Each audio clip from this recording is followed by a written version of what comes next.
रेशमी अपनी दादी और 5 साल की बेटी के साथ रहती थी। रेशमी का पति रवि पिछले 4 साल से हत्या के आरोप में अपने पिता के साथ जेल में बंद था।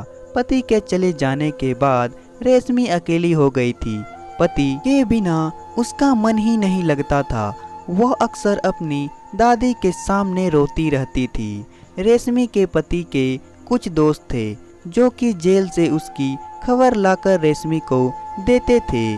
उनमें से एक दोस्त से रेशमी आकर्षित हो गई। जल्दी ही उनकी सेटिंग हो गई और चोरी छुपे मिलने लगे। रेशमी काफी समय से अंतर्यामिन की प्यासी थी। अपनी भूख मिटाने के लिए रेशमी उसे अपने कमरे में रात को बुलाने लगी। वह इंसान रात को उसके पास आता और सुबह होने से पहले ही वह वहां से निकल जाता। इस खेल के बारे में किसी को नहीं पता था। एक रात दादी ने रेशमी को पराये मर्द के साथ मस्ती करते देख लिया। उस समय कुछ ज्यादा ही उतावली थी। इस चक्कर में कमरे का दरवाजा बंद करना भूल गई। रात के समय दादी की नींद खुली तो उनको रेशमी के कमरे से कुछ आवाज सुनाई दी। वह धीरे धीरे रेशमी के कमरे के पास पहुंची। अंदर का नजारा देखकर दादी के होश उड़ गए। वह कमरे में गई और दोनों को खूब खरी खोटी सुनाई। वह इंसान बिना कुछ बोले वहां से भाग गया। लेकिन उस दिन से रेशमी घर में कैद होकर रह गई। उसकी दादी उस पर निगरानी करने लगी। रेशमी अपने प्रेमी से मिलने के लिए तड़पने लगी।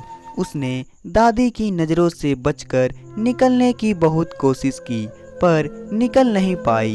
अब रेशमी को बहुत गुस्सा आ रहा था। उसने दादी को खत्म करने का प्लान बना लिया। एक दिन दादी ने रेशमी से चाय मांगी। रेशमी ने चाय के ढेर सारे नींद की गोलियां मिलाकर अपनी दादी को पिला दी। चाय पीने के कुछ समय बाद ही दादी को नींद आने लगी। वह अपने कमरे में सो गई। दादी के सोते ही रेशमी ने तकिया से दबाकर उसकी हत्या कर दी। दादी की हत्या के बाद उसने अपने कमरे का सामान इधर उधर इस तरह बिखेर दिया ताकि मामला लूटपाट का लगे। लगभग 1 बजे के आसपास रश्मि चिल्लाकर कहने लगी, मैं लुट गई, मैं बर्बाद हो गई। ऐसी आवाज सुनकर मोहल्ले वाले इकट्ठे हो गए। पुलिस भी वहां पर पहुंच गई। रेशमी ने पुलिस को बताया। 4 लोग आए थे। वह मेरे पति रवि के दोस्त बताकर घुस गए। मैं उनके लिए चाय बनाने चली गई। जब तक मैं चाय बनाकर वापस आती तब तक वो चारों अलमारी से सोना निकाल कर और दादी को गला दबाकर मार चुके थे। मैं जैसे ही किचन से बाहर आई उसने मेरे सिर पर मार दिया और भाग गए। रेशमी ने यह कहानी पुलिस को सुनाई।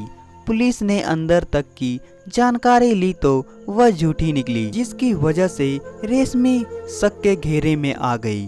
उसके बाद रेशमी से खूब पूछताछ की गई।